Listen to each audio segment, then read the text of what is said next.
Madame, Messieurs, bonsoir, bienvenue à vous. Dans ce magazine Rendez-vous d'Histoire, c'est votre rendez-vous avec l'actualité, car vous informer a toujours été notre devoir, notre souci. Nous sommes là toujours pour vous apporter des informations et pourquoi pas analyser ensemble avec les analystes politiques. Bienvenue à vous. Aujourd'hui, je suis avec un professeur d'université. Il s'agit du professeur Jean Omeonga. Il est professeur d'université, non seulement qu'il est scientifique, mais il évolue aussi dans la politique. Professeur, bienvenue. Merci beaucoup, madame. Je suis toujours très content d'être dans ce studio magnifique et surtout le paysage, vraiment, c'est magnifique. Oui. Et je me trouve toujours à l'aise si je suis devant vous. Et j'espère qu'on va bien quand même essayer de voir les actualités politiques ensemble. D'accord. Professeur, ça a toujours été un plaisir pour moi de vous recevoir dans ces beaux plateaux de Rendez-vous d'Histoire parce que j'ai toujours eu cette idée, cette pensée de questionner des scientifiques pour apporter leur expertise pour l'émergence de notre pays. Oui, mais je pense que on est là, on est professeur, on a étudié, c'est pour au moins essayer de contribuer au développement du pays si les décideurs politiques en veulent. Oui. Et qu'on est toujours là, je pense qu'on va essayer de faire un effort, quoiqu'on n'est pas parfait, mais souvent, nous les professeurs, les chercheurs, on essaie toujours d'apporter quelque chose de plus par rapport à nos recherches, par rapport à nos idées, mais on ne dit pas qu'on est vraiment parfait et que nous sommes seuls à avoir la connaissance scientifique.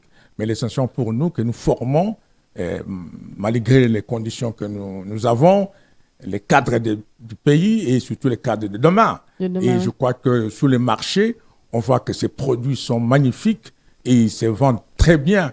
C'est ce qui nous fait la fierté des professeurs d'université, surtout l'université de Kinshasa, qui est considérée aussi comme une petite Sorbonne la grande université de la capitale. De la capitale. La plus grande. Ouais, et c'est pourquoi moi je suis fier d'appartenir dans cette université et d'être aussi dans un département des relations internationales qui forme en principe les diplomates. Ok, ça se passe bien à l'UNIKI. Ça se passe bien à l'université, mais vous savez, toujours dans toutes les universités actuelles, nous avons toujours posé les questions, le dialogue entre les gouvernements et notre association qui est la Poukine pour qu'on en trouve toujours davantage les conditions plus ou moins acceptables pour un professeur qui forme les cadres de demain. Et je pense que toujours, aujourd'hui, demain et après-demain, et j'ai toujours formulé depuis que je passe à la politique à la télé, que mieux vaut dialoguer que de promettre sans le faire. C'est ce qui fait toujours des frustrations, surtout à nous autres qui sont des hommes, des parents de famille. Si on nous dit la vérité qu'il n'y a rien, c'est mieux plutôt que nous dire que non, on va vous donner, on ne vous donne pas. Et puis on donne des promesses sans pourtant les réaliser. C'est ce qui fait la frustration et ce n'est pas bon. Je crois qu'on dirige, c'est pour dire oui, voilà, nous allons voir, mais dans peu de temps, on les réalise. Ça fait quand même un peu très bien, surtout pour les professeurs. Et vous savez très bien que nous sommes vraiment des patriotes, les professeurs d'université ici, parce que dans les conditions que nous formons les enfants, et comme je vous ai dit, ce sont des produits qui sont très magnifiques, donc les conditions ne sont pas tellement acceptables.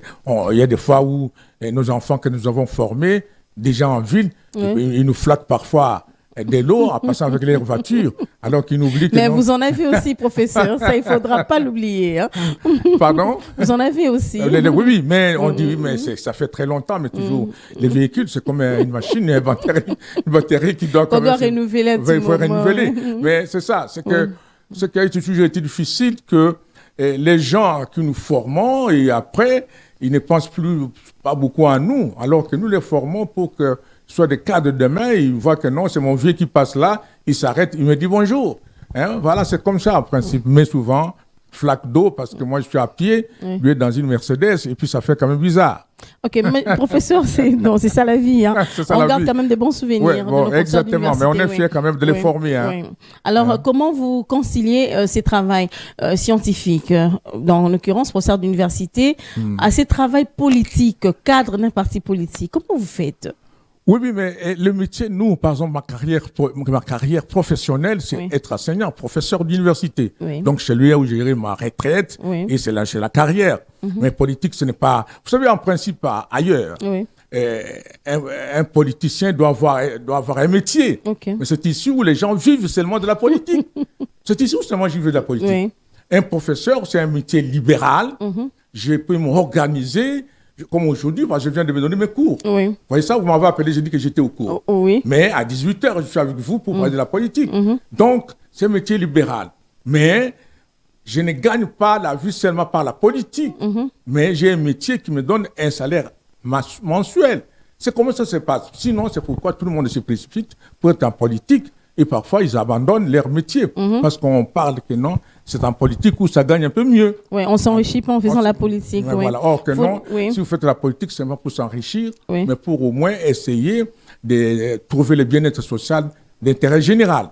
Voilà ce que nous apprenons aux enfants. Quand vous serez un homme politique, il faut penser d'abord à l'intérêt général, il faut penser d'abord au bien-être social. C'est ça, diriger. Et diriger toujours un pays avec des réalités en face. Si les gens ont faim, il faut trouver une solution que les gens ont faim. Si vous voyez qu'il n'y a pas de transport, il faut trouver qu'il n'y a pas de transport. Il ne faut pas fermer les yeux. Parce que quand on ferme les yeux, on se passe des réalités qui sont en face et un jour tu seras envahi par cette réalité-là. Voilà ce que nous disons aux enfants, qu'il faut faire attention quand on veut gérer un pays. D'accord. Là, vous serez jugé d'une manière ou d'une autre. Alors, professeur, nous allons parler des deux sujets importants. On va parler de cette table ronde qui avait pour but d'évaluer l'état des sièges dans les deux provinces, à savoir le Nord Kivu et l'Ituri. Et on parlera également du processus électoral en RDC. Alors, Rigen, on va d'abord suivre cet élément. On va suivre les go que le chef de l'État avait donné pour cette table ronde évaluant l'état des sièges dans ces deux provinces.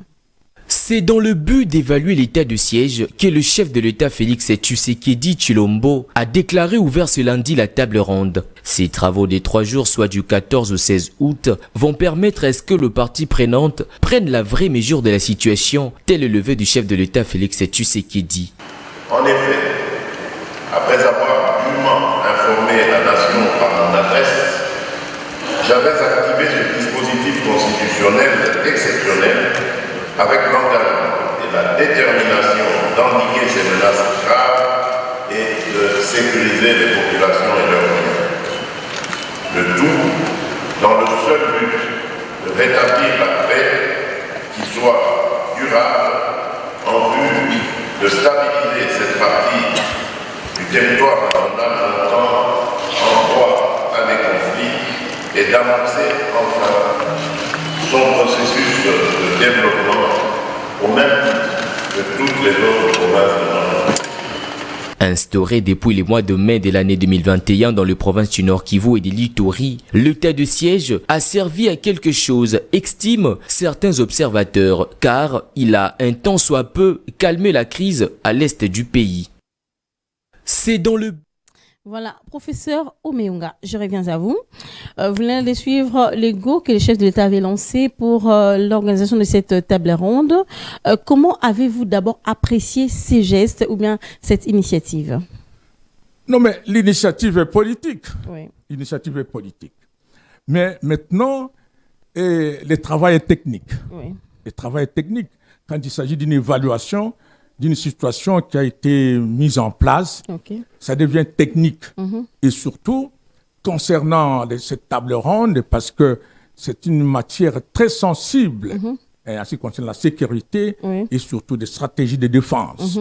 Et cette évaluation, je pense que bien que le président a demandé solennellement que ça soit évalué, parce qu'il voulait en décider, décider politiquement.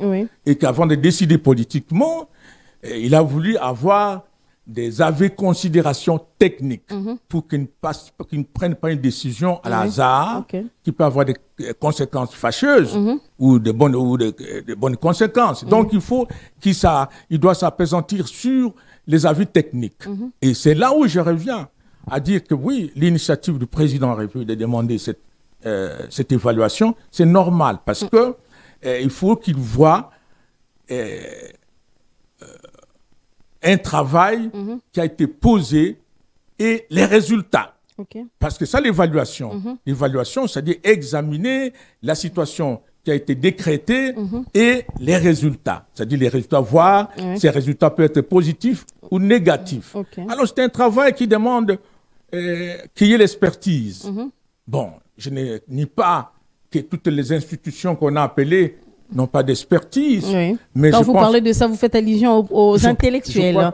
Vous faites allusion aux professeurs d'université. Je voulais dire tout simplement que je ne sais pas comment c'est passé, je ne sais pas comment le ministère de l'Intérieur s'est engagé. Oui. Je pense qu'il a appelé tout le monde. Mais moi, par exemple, nous autres, les professeurs au Meonga, moi, je suis du département des relations internationales. Et tout le monde de l'université, toute l'université de savent que le professeur au Meonga est en dehors de ma thèse sur la diplomatie, mais ce professeur Omeonga donne les cours à caractère militaire. Je suis professeur d'université, ça fait plus de 25 ans que je donne le cours de géostratégie. La géostratégie, c'est un cours à caractère militaire parce qu'on les donne souvent dans des académies militaires. Et ça dit comment on peut exploiter l'espace pour des fins militaires. Et je pense que je suis aussi expert. Et ce travail-là... il fallait associer les experts. Les experts. Je sais qu'il y en a d'autres. Par exemple, dans le ministre de la Défense, il y a d'autres, des écoles de guerre, des écoles de stratégie, de hautes études. Et je crois qu'il y a d'autres peut-être dans les institutions. Mais je ne sais pas si, parce que je pensais que le recteur on devait passer par les recteurs. Et les recteurs devaient demander les doyens, et les doyens demandaient les chefs de département, qui sont les professeurs des universités qui sont attitrés à ces matières très sensibles de défense et sécurité. C'est à cette partie de là qu'on devait nous découvrir. Malheureusement, je ne sais pas... Comment ils ont procédé, ils ont procédé ou bien ils sont passés toujours comme nous le savons. Mais c'est normal, vous êtes libre d'exprimer votre Non, je dis, je ne sais pas, je sais pas, passer toujours par des connaissances amicales, familiales, des relations, c'est passé, mais nous ne sommes pas comme ça parce que ce n'est pas autorisé que tout le monde doit être connu par les ministres, par les directeurs du cabinet ou par des choses comme ça. Je ne veux penser qu'il y a ce que j'ai toujours dit, il faut qu'il y ait cette jonction entre la science et la politique. Et nous, ce que nous gère, c'est les rectorats des universités. Et c'est par là qu'ils veulent passer. Je ne sais pas s'ils sont passés. Et les recteurs ne peuvent pas, je ne sais pas ce qu'il a fait. Mais nous qui donnons cours de ce caractère-là, on n'a pas été associés. Alors, je pense que je ne mets pas en cause le travail qui a été fait, mais je vous donne tout simplement, ça devait être, en principe, dans ce sens-là. Et l'évaluation, je pense que cette évaluation, les présidents, on a fait, il semble que je ne sais pas encore les résultats, où on a dit qu'il faut quand même lever, ou il faut continuer. Mais en principe, je crois que dans les travaux, il faut voir pourquoi on a fait l'état de siège.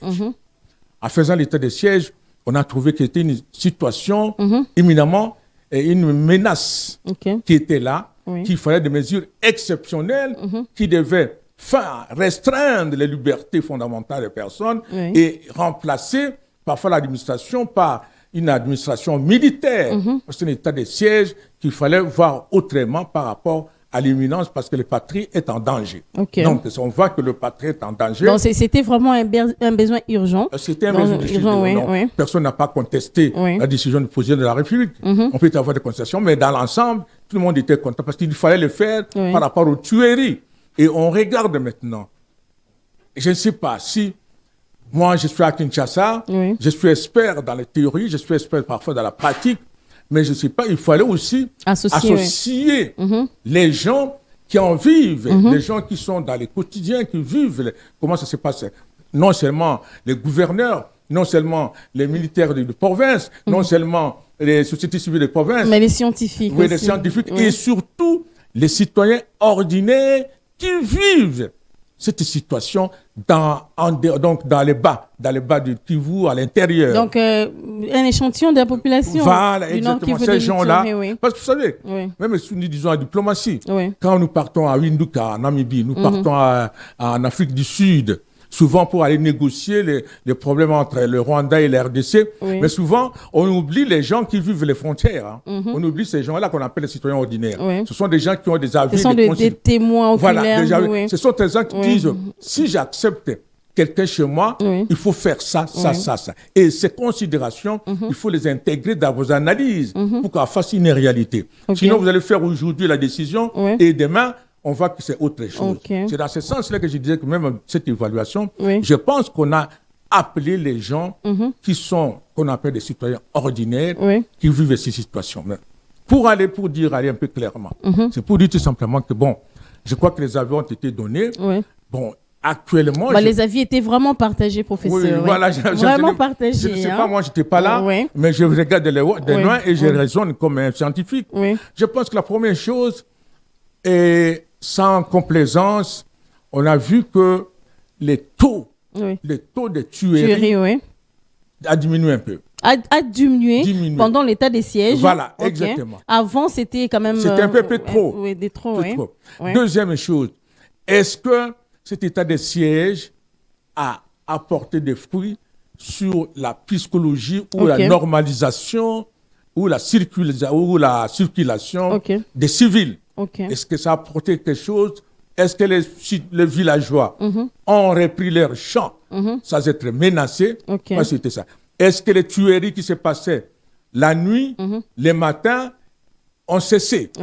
Est-ce que... Ce sont autant de questions que les panélistes, les gens qui avaient animé la table, on pouvait analyser parce tout que ça. Si c'était nous se posons des questions comme ça. Vous avez vraiment raté. Hein? Heureusement que l'occasion vous rattrape. Donc, on pose acte par acte, étape par étape, pour voir, à faire des comptes. Voilà, ici, comme c'est à 75%, et maintenant c'est à 25%, on voit qu'il faut maintenir parce que c'est quand même une bonne chose. Mais si on voit que non, c'est à 75%, et les effets sont très négatifs ou néfastes par rapport à avant dans l'administration civile, il faut qu'on enlève. Oui, ça. Alors maintenant, c'est une étude aussi sociologique. C'est une étude sociologique. Est-ce que, je ne sais pas, c'est un travail de terrain de voir des gens qui parfois, vous voyez, nous autres, je me dis, j'ai pas mis des choses, je peux quand même m'approcher d'un sociologue qui a fait une étude sur le terrain, à parler peut-être avec les gens qui sont au village, qui sont tout près des frontières, les gens qui savent où passent les ADF, ils viennent, ou les gens qui vivent cette situation d'état de siège, si psychologiquement il est bloqué ou il est débloqué. Voilà ça. Alors moi je pense que c'est un travail qu'on devait faire avant que le président même prenne la décision. Et surtout l'état de siège comme ça. C'est une situation de haute sensibilité. Est-ce qu'il faut-il... pourquoi sensibilité? Parce qu'on intéresse maintenant les militaires. Sensibilité parce qu'il s'agit de vie des personnes là-bas, il s'agit de stratégie militaire, il s'agit de la sécurité. Or, nous sommes assiégés. Il y a des ennemis qui sont dans notre territoire. Alors, tout ce que nous allons dire, faut-il d'abord qu'ils sachent par les médias qu'on est en train de parler de telles choses? Est-ce que ce n'était pas opportun de faire un travail des experts? Des experts, c'est-à-dire... C'est-à-dire un travail qui devait se passer à toute sécurité par des gens d'abord attitrés, comme je dis, les militaires, les professeurs spécialistes, les gens qui sont attitrés dans les institutions, et les gens qui sont les conseillers chargés des questions militaires. Ces gens devaient, comme on dit, faire des travaux interministériels d'abord, avant qu'on en fasse comme ça, comme on l'a fait au Palais du Peuple. La table ronde. Donc, il fallait partir palier par palier. Voilà, c'est-à-dire qu'il fallait organiser une table ronde après. Vous savez, une fois, je vous ai parlé des comités scientifiques de défense. C'est-à-dire les comités scientifiques de défense, là, c'est-à-dire, c'est ce que je voulais dire, on amène de manière confidentielle ce travail. Et là, on met tout sur table. Tout est réalité. C'est-à-dire que tout est réalité sur la table, voire, et sans complaisance. C'est-à-dire qu'on dit effectivement, voilà, ça, on a amené la décision. La décision a donné sur le plan politique tel effet, a donné sur le plan économique tel effet, a donné sur le plan sécurité tel effet, a donné sur le plan civil tel effet. Est-ce que l'état de siège a diminué les effets de circulation frontalière? Est-ce que ça a diminué ou ça a quand même augmenté? Est-ce que les gens sont sécurisés actuellement de faire les travaux, d'aller au champ? Autant de questions que dans les comités scientifiques, les experts devaient se demander. Et après ça, on fait avec considération, sans complaisance. Je dis sans complaisance. Parce que nous, les professeurs, nous, spécialistes, ce qu'on dit aux enfants, il ne faut pas mentir d'abord. C'est pourquoi on a toujours dit, on dit ce qui est réel, et on soumet à l'autorité politique, Okay. et l'autorité politique va maintenant mettre la dose politique. Au lieu de dire cruellement les choses, comme on dit en diplomatie, on change la forme, et l'autorité va vous appeler, mais comment vous avez pris cette décision? Et vous l'expliquez en tant que conseiller technique, voilà, nous avons fait ça. C'est comme ça qu'en principe. Oui. Mais maintenant, là, comme il y a eu... Mais maintenant, comme il y a déjà des résolutions... Des résolutions, comme vous avez dit, qu'il y a des avis sont partagés. Allez, je ne sais pas comment on a eu plusieurs commissions là-bas. Oui. Alors, les gens, je ne dis pas que nous sommes... Je suis prétentieux, mais les gens, ce qu'on dit, les spécialistes à la matière, c'est-à-dire les gens attitrés à ces domaines-là. Ils étaient seuls ou ils étaient mélangés. Parce que quand on est mélangé, on ne peut plus réagir en même temps. Et surtout, on appuie l'indépendance d'esprit. Quand je sais que je discute avec mon professeur, on se dit des vérités. Des vérités en face. Vous connaissez quand même. Vous connaissez, on dit, mon cher, ici, voilà la réalité. Mais ce que nous pouvons faire, c'est ça.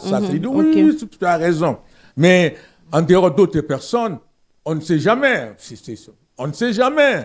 Voilà, on ne se cache pas la fâche, on ne sait jamais. Il se peut que quelqu'un qui parle à moi, il a un micro qui passe directement de l'autre frontière. Ça peut passer de l'autre frontière. Vous voyez ça? Parce qu'il y a des choses qui, parfois, aujourd'hui, on en parle ici.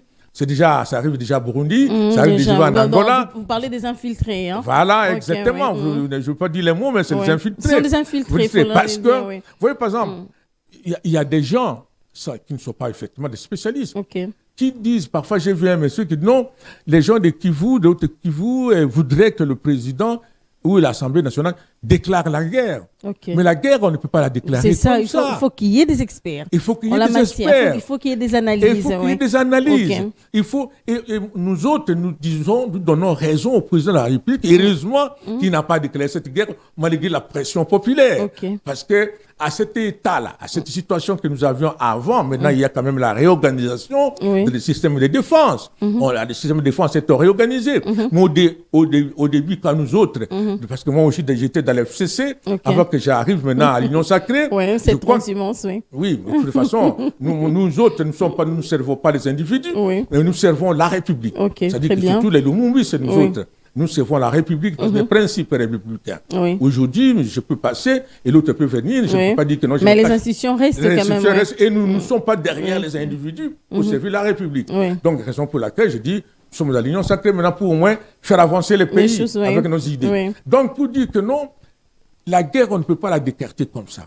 Il fallait des analyses, des avis de considération, et nous donnons la raison au président de la République de ne pas regarder, parce qu'à cette époque-là, toutes les zones de commandement étaient dirigées par les gens à des nationalités douteuses. Et deuxième chose, ils ne devaient pas, avec tout ce qui était par le brassage des gens, c'était impossible qu'ils gagnent la guerre. Et troisième chose, avec l'armée, il a modernisé l'armée, il fallait recruter comme il le fait là, il fallait acheter des armes, il fallait maintenant former les gens avec l'armement psychologique, les remonter, comme nous disons, nous autres dans nos cours de géostratégie, qu'il faut dire que non, il faut former les gens par rapport à l'esprit de la patrie. Dire que non, c'est la terre que nous avons, comme le musée disait, il faut se battre pour au moins des générations futures. C'est-à-dire que montrer quelqu'un qu'on peut toujours mourir, faire des sacrifices suprêmes, en passant aux enfants qui vont venir après nous. Parce que si nous laissons le Rwanda prendre notre sol, si nous laissons tel pays prendre notre sol, finalement, nous serons condamnés par l'histoire, par nos enfants. Donc, c'est le moment qu'il faut réorganiser. Et là, j'apprécie la décision du président de la République de ne pas faire la guerre et de prendre toutes les raisons possibles par des actions diplomatiques comme il est en train de faire. Et là, les gens vous donnent raison. Un jour, s'il va nous appeler, il va faire faites des plaidoyers. Oui, ça dit qu'un jour, il va nous appeler. Ça dit qu'on dit la mobilisation populaire. Et voilà, nous sommes au bout et que les armes vont parler. Non seulement les armes, mais la mobilisation populaire. Ça dit que la dimension humaine va parler aussi. Parce qu'aujourd'hui, c'est aussi, bien que nous ne sommes pas structurés de manière dynamique, mais la masse populaire, comme vous avez vu une fois, il a appelé et tout le monde est venu. Il y a eu autant de jeunes qui ont été acceptés d'être recrutés. Donc, je pense qu'un jour viendra où il va dire que si la diplomatie échoue, ce sont les armes qui parlent.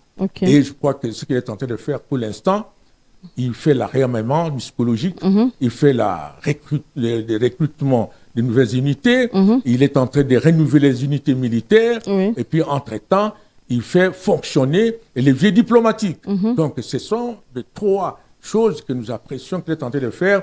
Et une fois, ça échoue, donc on va lui donner raison. Et j'en profite pour dire que, bon, voilà, même pour l'histoire de la SADC. Bon, tu sais, moi, j'étais conseiller aux affaires étrangères et c'était au département Afrique. Et je m'occupais parfois des commerçants, des commerces là. Je m'occupais de la SADC et je m'occupais de CAC, communauté de l'Afrique centrale. Donc, je pense que c'est une communauté où les États sont très sérieux là-bas. Bien qu'on ne parle pas l'anglais, mais ils sont très sérieux dans les prises de décision. Et eux ne blaguent pas. Vous avez vu quand Mouzé est arrivé ici, nous étions envahis par les Rwandais, les 98. Mais Mouzé a demandé à cette communauté des pays de l'Afrique australe, et que vous avez vu que la Namibie et Zimbabwe, ils nous ont quand même secourus ici et qu'ils nous ont aidés pour mater cette rébellion rwandaise. Donc, pour vous dire que non, moi je pense que la décision qui est là, actuellement, que je ne peux pas, je ne sais pas à quel niveau, parce que je ne suis pas dans les affaires. Oui, les résolutions, Non, je voulais dire pour l'intervention qu'on dit que non, la SADC va intervenir d'ici la fin du mois de juin ou après. Je crois qu'au mois d'août, je ne sais pas, c'est aussi une bonne décision parce que la SADC, là, ils ne blaguent pas et qu'ils sont très sérieux. S'ils prennent les choses au sérieux, je ne sais pas comment les gens de... ils sont très sérieux. Je connais très bien ces gens-là. De l'autre côté, ils sont très sérieux. S'ils prennent la décision, ils savent très bien qu'ils sont sérieux et ils ne reculent pas. S'ils vont t'aider, ils vont t'aider. S'ils ne veulent pas t'aider, ils vont t'aider. Ils sont directs, quoi. Ils sont directs, comme ça. D'accord. C'est pour dire et revenir à ce que nous disons. Disons que l'état des sièges, l'état des sièges, la table ronde, je pense que ça a été une bonne initiative. Mais maintenant, il fallait associer les scientifiques. Il fallait associer les scientifiques. Il fallait plus loin, tout ça, les experts que nous pensons. Parce que là, dans cette situation, comment il se faisait là, il y a parfois des méfiances, parfois des suspicions. Je parle devant qui... Manque de confiance, peut-être. Exactement, manque de confiance. Non, il ne faut pas dévoiler de ça. Je te dis. Ici, c'est manque de confiance. Moi, je parle ici parce que je sais que, bon, c'est le média. Oui, les médias, là, il faut être libre. Mais dans cet état de choses là-bas, c'était difficile pour dire, le professeur m'a dit ça. Mais si je suis à l'université dans une conférence ou entre les amis, c'est très bien. C'est comme nous, on partait, par exemple, à la SADC, par exemple, on était avec des experts militaires. Les gens des renseignements militaires, les généraux. Et à chaque fois, on était les professeurs. Comment vous voyez cette situation? On sait très bien que c'est entre nous, les gens du métier. Vous voyez ça? Les experts, on te dit, mais il faut qu'on discute comme ça pour que le ministre va parler.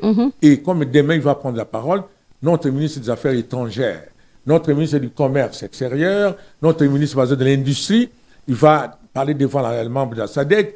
Il a déjà au moins un cahier où il y a des avis de considération émis par les experts en civil. Ah, donc ils consultent des experts avant de parler, pour avoir un bagage quand même, Mais tout à fait. Si nous partons d'aller parler, par exemple, comment on appelle, du commerce, par exemple, extérieur, l'histoire des tarifs, l'histoire des industries, de quelqu'un du sud de Kivu. Et si nous allons parler, par exemple, de la SADC pour voir comment, pour l'histoire de sécurité et défense. Mais il faut qu'à cette époque où nous étions aux affaires étrangères, il y a des experts qui réunissent. Pas tout le monde. On appelle les gens les experts de la présidence, des affaires étrangères. Affaires étrangères, pas tout le monde. C'est-à-dire les gens qui sont attitrés à cette matière-là. Ils donnent les spécialistes sur la matière. Des avis de considération. Alors pour dire que bon, espérons que ça va donner de bons fruits pour la table ronde. Et je pense qu'il y avait des experts, pas seulement des professeurs, mais nous pensons que nous attendons... Mais il fallait aller plus loin, c'est ça. C'est ça votre avis. Vous avez beaucoup parlé à cause de ça, Nous attendons maintenant, votre tour. Il y a des controverses, semble-t-il, tu m'as dit.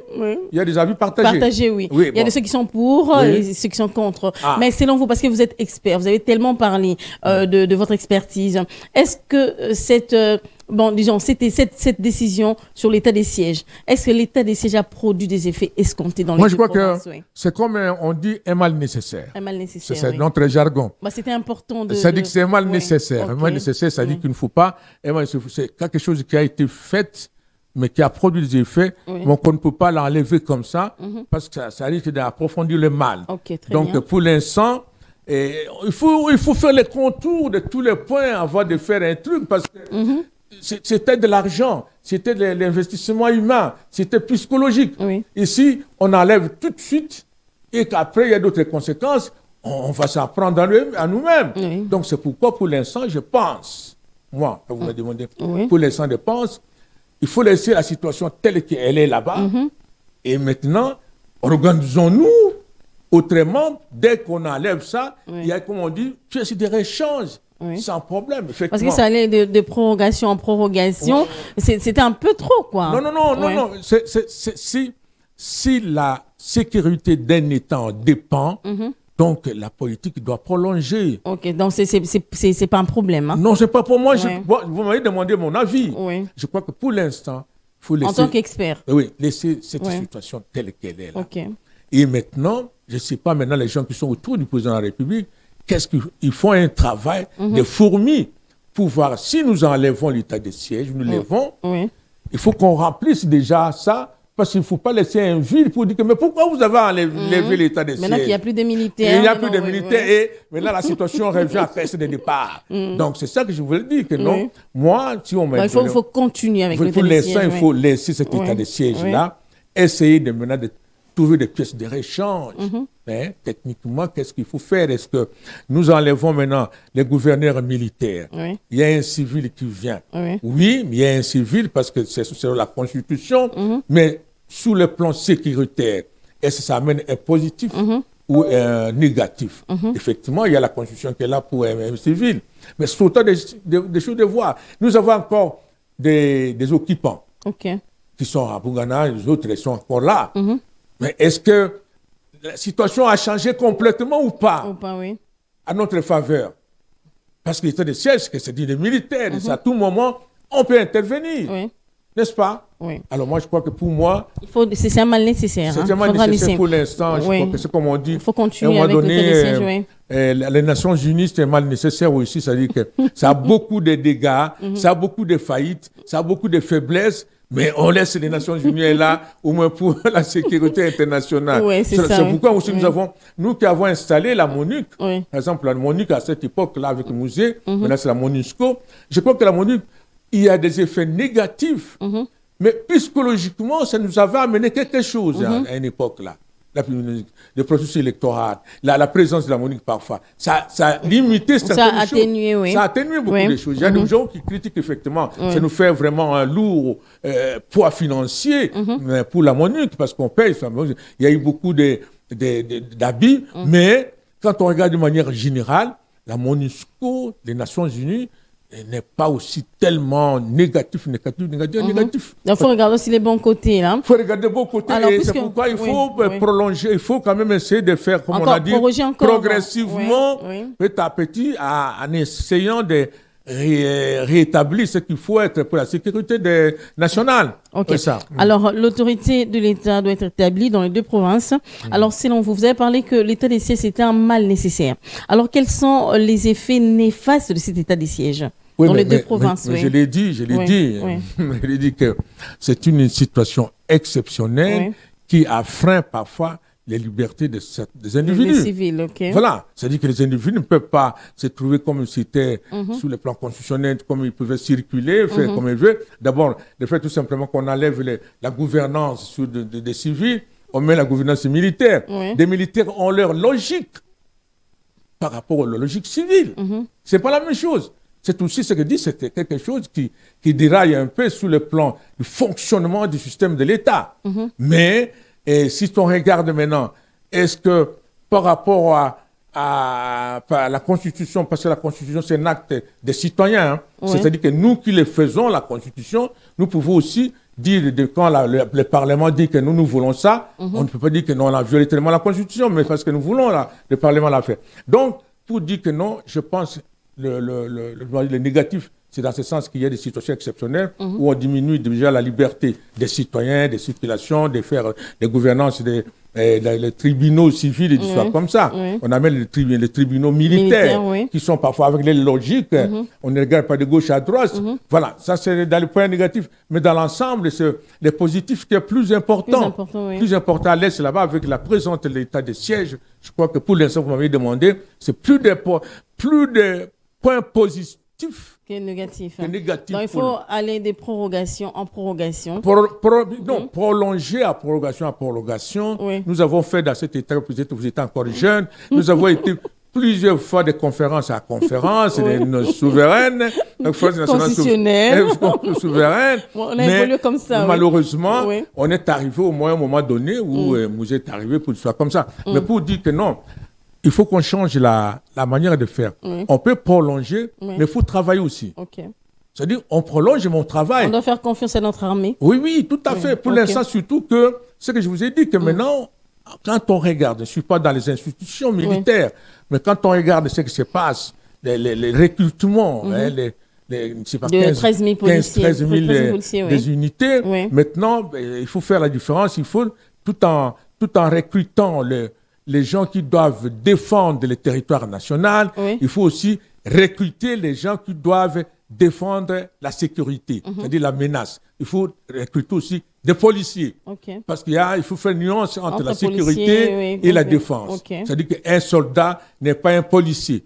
Un soldat se bat, il peut conquérir des localités, il peut conquérir des villages, et que le policier vient mettre la sécurité. Vous voyez ça, c'est comme ça. C'est-à-dire qu'il vient sécuriser là où les militaires ont fait le travail.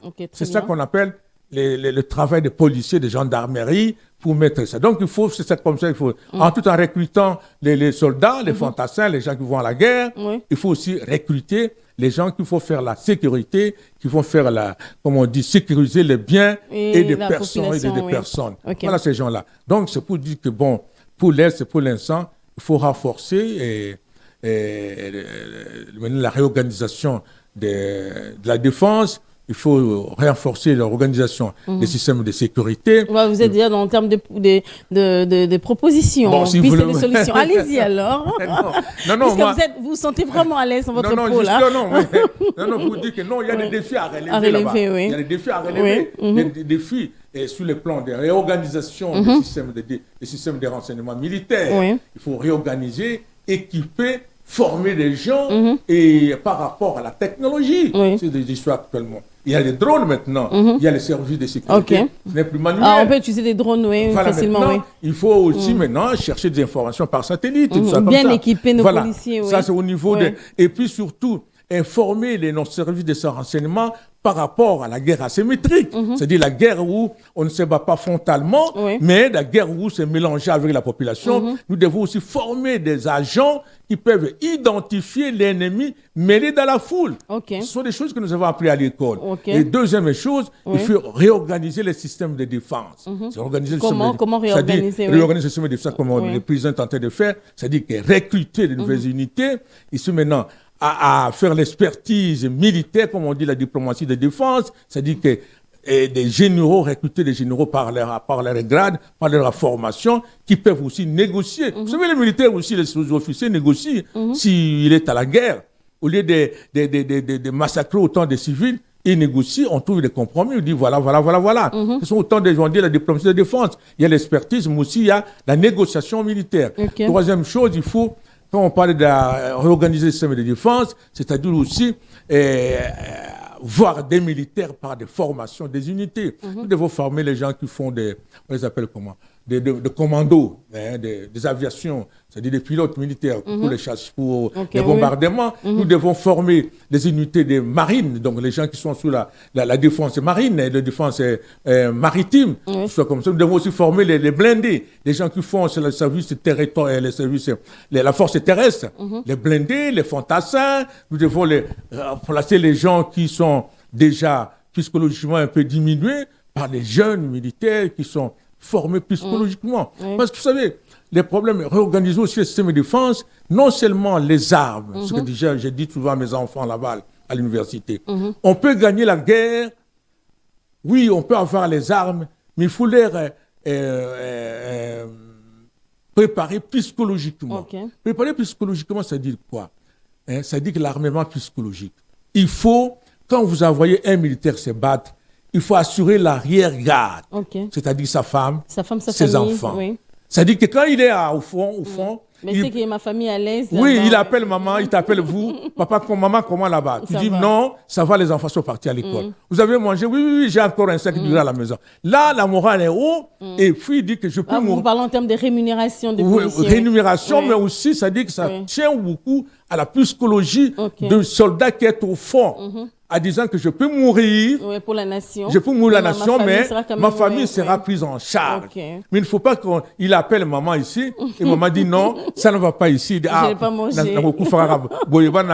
Comme ça. Alors, c'est ça que je dis. C'est dans ce sens-là que former ce système de défense, ça dit que seulement acheter les armes, mais aussi regarder sur le plan psychologique, arranger les conditions sociales des militaires, leurs familles. Comme je vois, le président est en train de faire des hôpitaux dans les camps militaires, des morgues, des hôpitaux et des menaces de l'eau dans les camps militaires. Et dans ce sens-là, c'est ce qu'on dit à préparer les arrière-gardes des gens qui sont au fond, qui sont appelés pour faire des sacrifices suprêmes. Donc, je pense que pour l'instant, s'il continue dans ce sens, si les gens l'aident, parce qu'il est seul, c'est un président qui doit avoir des options, des grandes options, mais techniquement, il faut l'aider à orienter de manière efficiente, de manière rationnelle sa décision. Il ne faut pas qu'on dise, il pense, mais pourquoi il a pris ça?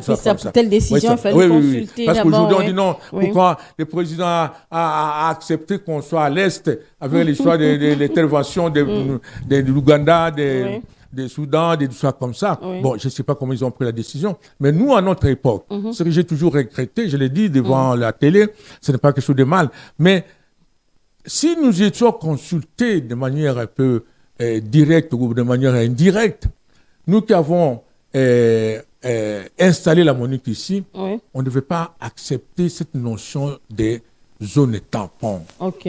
Mais pourquoi? Mouzé, car nous a fait confiance avec Vital Kamere, avec le professeur Touaremba. Moi, j'étais conseiller chargé militaire là-bas. J'ai coordonné les services spéciaux. Il nous a dit qu'il ne faut jamais, même si je mourrais, accepter les zones tapons, parce que c'est une force de répartition. Comment on peut comprendre que dans votre territoire national souverain, et on dit que les militaires de cet État ne peut pas arriver là-bas. Ce n'est pas possible. C'est impossible, oui. Ce n'est pas possible. C'est votre sol. C'est votre sol. Okay, et on vous dit, vous ne pouvez pas arriver là. Donc, je crois que si on nous avait demandé, il fallait lutter que cette histoire des zones tapons, mais on comprend que, bon, dans la foulée, parfois, le président vient d'arriver. Maintenant, je crois qu'il est assis. Il a compris maintenant, il commence à analyser, voir comment ça s'est passé. Voilà. Et qu'il faut qu'il s'appuie toujours sur les scientifiques. Les scientifiques. C'est-à-dire que il faut toujours intégrer voilà les maintenant, j'arrive. Oui. Il vient de faire une ordonnance présidentielle. Il vient de nommer une structure qu'on appelle Cyberdéfense. Cyberdéfense, c'est une structure très importante pour au moins la pointe technologique. Et c'est une structure très importante pour l'informatique, les informations par l'informatique, donc numérique. Et maintenant, qui vont travailler là-bas. Et selon vous, ils vont travailler? Mais il faut des experts. Des professeurs d'université. Pas seulement les professeurs d'université, parce que vous savez, à l'université, on est réparti à plusieurs matières. Il y a des gens qui sont des médecins, il y a des gens qui sont des historiens, il y a des gens qui sont des internationalistes, qui sont des géopoliticiens, les gens qui sont des géostratèges, des gens qui sont des diplomates, des gens qui... Nous formons les gens par compartiment. Donc, ce n'est pas... Mais il faut intéresser qui, alors? Oui, mais ce que j'ai dit, je vous ai dit ici, moi, est-ce qu'on m'a intéressé intéresser. Ça fait plus de 20 ans que je donne le cours à caractère militaire à l'université. Alors, c'est exceptionnel. Aujourd'hui, vous avez donné votre numéro de téléphone. Oui, exceptionnellement. Non, mais je l'ai toujours dit pour le comité scientifique de défense, où on peut prendre plusieurs... je crois que je vais voir avec le professeur qui vient d'être nommé conseiller en matière de sécurité spéciale du chef de l'État. Ce qu'on va parler, c'est un collègue professeur. Je vais lui en parler. J'étais très content de sa nomination. Je n'étais pas là, mais j'ai entendu qu'on l'a nommé. Et il a remplacé, il est maintenant au Conseil national de sécurité. Je crois que je vais la parler pour qu'on essaie Et il faut voir la contribution. Il y a beaucoup de professeurs, chacun à sa discipline, qui voudraient contribuer à l'émergence de notre pays dans plusieurs domaines, mais parfois ils sont coupés parce qu'ils n'ont pas de réseau. Mais ici, ça fonctionne en fonction des réseaux. En termes de relations. Oui, réseau. Vous avez une très bonne relation, c'est la presse, le média. Oui, votre message. Mais tu sais que ce n'est pas tout le monde qui vient parler ici. Les professeurs vont être habitués, mais ce n'est pas tous les professeurs qui viennent parler ici. Vous voyez, ça, il y a des gens. Vous allez parler au nom de tous les experts. Oui, mais je parle au nom de tous les experts, des professeurs, chacun dans sa discipline, qui peuvent contribuer, parce que le comité scientifique de défense, ce n'est pas seulement les internationalistes, ce n'est pas les gens qui donnent des cours de géopolitique ou de géostratégie, mais des philosophes, des historiens, et la contribution de chaque professeur fait toujours une contribution collective. Mais est-ce que vous avez déjà eu à faire des propositions? Ah oui, j'ai par écrit. Oui, mais parfois ça tombe mal dans les mains de, je sais pas. Ça fait longtemps que j'ai déjà écrit à la présidence, partout. Mais est-ce qu'il y a un suivi? C'est ça les problèmes. Bon, suivre comment? Peut-être. Mais vous avez l'accusé de réception, vous allez faire le suivi. Oui, mais peut-être j'ai accusé de réception. Parfois, peut-être je vais demander les amis. Vous voulez me parler de ça? Alors, rapidement, donnez votre adresse email, comme ça, les gens qui vous suivent là, ils peuvent facilement vous contacter. Contactez-les, c'est un expert. Non, ça dit que les gens qui me suivent, qui sont intéressés à ma contribution, et ils vont contacter Madame Kitete, je pense. Madame Kitete est disponible, mais passez votre numéro de téléphone. À l'époque des musées. À l'époque des musées, parce que lui tellement regardait la télévision, je pense que des amis, collègues, professeurs, le professeur Louman, le professeur Touaimba, ils passaient à la télévision. Mais Mouzé les a appelés par rapport à la télévision. Il dit, mais venez, parlez-moi un peu de ce que vous avez dit là. Bon, restons optimistes. Voilà, optimistes. Alors, professeur, puisque nous atterrissons, vous allez placer un mot par rapport au processus électoral. D'abord, ces deux provinces touchées par la guerre de l'Est, est-ce que ces deux provinces auront la chance de participer aux élections? Oui, c'est un peu, vraiment, c'est un peu mal que nos amis, nos frères, sœurs, qui voudraient vraiment accomplir ces devoirs civiques ont besoin, et peut-être ils ne sauront pas le faire, peut-être par rapport à l'insécurité qui se trouve là-bas à l'Est, mais je pense que c'est très mal quand on voit des choses comme ça. Parce que, effectivement, moi je pense que le président Kadima, comme on l'a fait à un moment donné, je crois que pour que les pourcentages, on dit, soient nationales, mais l'élection soit nationale, peut-être on va par palier, c'est pas par étape. Il ne faut pas qu'on les oublie, peut-être si nous votons, peut-être ils vont voter après quand ils seront libres ou s'il y a la sécurité. Moi, je pense, c'est pourquoi je vous dis ici l'état de siège, c'est pour aussi un état d'exception où on peut renforcer les choses pour que nous votons quand même là-bas. Et deuxième chose, on peut regarder avec le président de la CENI pour voir comment on peut toujours, si nous passons, et puis après, aussi peuvent voter, parce qu'il faut... les votes, c'est un acte citoyen qui fait beaucoup plaisir à quelqu'un qui a mis son nom et il dit qu'il découvre que non, le président Tshisekedi est élu, lui se retrouve aussi dans son choix là. C'est pour ça c'est un acte de citoyen. Moi, je pense que tout en disant que c'est un acte qui est pas bon, mais pour l'instant, la situation est réelle que on ne peut pas déferler tous les instruments là-bas par rapport à l'insécurité. Mais nous pensons que d'ici décembre, la situation peut changer. On ne sait jamais. On ne sait jamais. Il faut rester toujours optimiste. Oui, on ne sait jamais. D'ici 3 mois, 4 mois, la situation peut changer. Nous savons qu'il y a l'intervention de la SADC, il y a d'autres choses comme ça. Et puis le président lui-même, avec les collaborateurs, sont en train de travailler jour et nuit pour voir qu'est-ce qu'il faut faire à l'Est. Parce que je ne pensais pas que d'ici encore 1 an, 2 ans, 3 ans, la situation sera la même à l'Est du pays. Ok, très bien. Voilà. Alors, professeur, vous avez cette occasion. Comment ça se passe dans votre parti politique? Vous avez aligné beaucoup de candidats à la députation nationale. Oui, mais je crois que le parti se portait bien. Vous savez, je suis avec l'honorable Cheikhou Kitoundou. Mais je pense que pour donner la cartographie électorale de son parti, je laisse lui-même. Et je pense que je vous dis que non, madame Kitete, voudrait que vous veniez donner... Excellent, je vous invite gratuitement. Vous venez donner la cartographie électorale de son parti. Comment il a aligné les candidats, comment provinciaux et nationaux. Je crois que... Mais vous savez quand même représenter. Oui, je crois que c'est représenté. Il a aligné. Je crois qu'il est dans un regroupement avec les autres politiques. Et puis, je pense que je lui laisse le premier de venir vous présenter cette cartographie. Mais vous avez satisfait au seuil électoral? Oui, de ce côté-là, il n'y a pas de problème. Sinon, vous allez vous dire clairement que le seuil a été obtenu dans le cadre des regroupements, dans les 88%.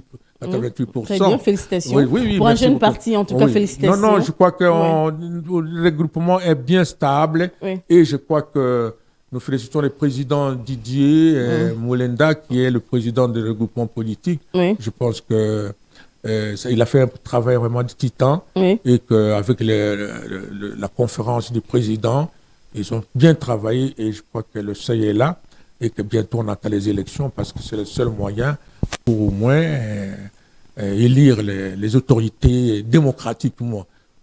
Tout ce que nous les gens qui ont travaillé longtemps avec Mouzine, nous ne voulons pas qu'il y ait des dialogues, des partages des pouvoirs en aparté, à l'écart de non, tel est venu. Il faut les élections. Plutôt que des élections pacifiques. Effectivement pacifiques. Vous soutenez l'avion du chef de l'État, vous allez donner un second mandat au président de la République, Félix-Antoine Tshisekedi. Je suis dans les vous êtes du côté de l'Union sacrée. Oui, nous sommes de l'Union sacrée dans les groupements politiques où nous soutenons le chef de l'État et que nous soutenons quelqu'un qui est républicain, quelqu'un démocrate, quelqu'un qui se bat pour la balkanisation de ce pays. Et surtout, nous autres, les Lumumbis, nous nous battons contre la corruption. Nous voulons quelqu'un qui est à des droits, la justice sociale. Et si quelqu'un a tous ces fondamentaux-là, nous les soutenons, nous ne regardons pas les individus, nous les Lumumbis, surtout les gens les idéologies qui priment. Les idéologies qui priment. C'est-à-dire les valeurs républicaines priment sur les individus. Raison pour laquelle les gens parlent de la transhumance. Non.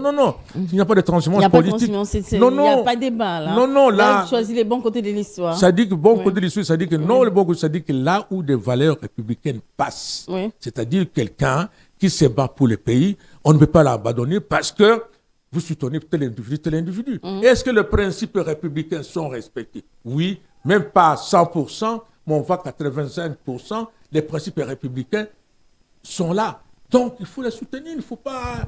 Nous avons étudié dans ce sens-là, bien que avant moi, j'étais de la diaspora, mais ça fait longtemps que j'ai quitté la diaspora, et maintenant, il y a la diaspora qui est là, ça me dit. Mais nous, c'est comme ça que ça se passe. On soutient les valeurs républicaines et non les individus. D'accord. Professeur Omeonga, votre mot de la fin, du moins pour aujourd'hui. Oui. Vous avez refusé de donner votre numéro de téléphone. Non, je n'ai pas refusé. Vous êtes Madame Kitete. Non, j'ai dit, voilà, j'ai dit, les gens qui sont intéressés à ce débat, les gens qui ont vu que non, je peux toujours contribuer à quelque chose. Je pense que vous aurez votre aimabilité de leur donner mon numéro de téléphone très bien. Que je crois que ça va se passer. Et deuxième chose, comme des mots de la fin, je vous remercie beaucoup de me recevoir toujours dans ces magnifiques studios. Et puis deuxième chose, je crois que je ne dis pas que j'ai tout dit, je n'ai pas cette prétention. J'ai dit l'essentiel. Oui, j'ai dit l'essentiel et que les gens, les collègues, les experts qui ont trouvé que non, peut-être j'ai fuité quelque part, peuvent m'appeler pour me dire que le professeur Omeonga, voilà, vous avez oublié un élément, tel et tel, c'est ça avant la vie, et surtout nous sommes dans le domaine scientifique, on a cette honnêteté scientifique d'accepter les erreurs et d'en corriger s'il le faut. Voilà, c'est ce que nous, dans cet espace de la colline Labo Campus, on peut discuter et accepter l'autre s'il a raison. Ce qui est difficile parfois dans le système politique. La tolérance. Voilà. Tolérance. Merci beaucoup, professeur Omeonga, d'avoir répondu à toutes nos questions. Surtout d'avoir répondu à notre invitation, d'écouter toutes vos occupations que vous avez. Oui, merci beaucoup. Il faut le faire. Ça fait longtemps qu'on se bat pour cet état de droit et que vraiment actuellement, je crois qu'on y est dedans, il faut supporter ça. Rappelez-nous un peu le nom de votre parti politique. C'est le PSDV, c'est-à-dire que Parti social-démocrate vert. Vert, parti cher à son excellence chez Okitundu. L'honorable cher. L'honorable. Voilà. Je crois qu'il est maintenant dans l'union sacrée et que nous sommes dans un regroupement politique où nous avons eu les seuils à 88%. C'est bon, hein? PSDV. Voilà, exactement. Ok. Alors, merci professeur Jean Omeonga d'avoir répondu à notre invitation. Madame, messieurs, je recevais pour vous le professeur Jean Omeonga. Il est professeur d'université et aussi politicien évoluant dans le parti PSDV, parti cher à l'honorable, à son excellence chez Okitundu. Ensemble, nous avons parlé de cette table ronde qui avait pour but l'évaluation de l'état des sièges. Vous avez compris que c'était un expert. Il faut associer toujours les scientifiques pour avoir de bonnes résolutions.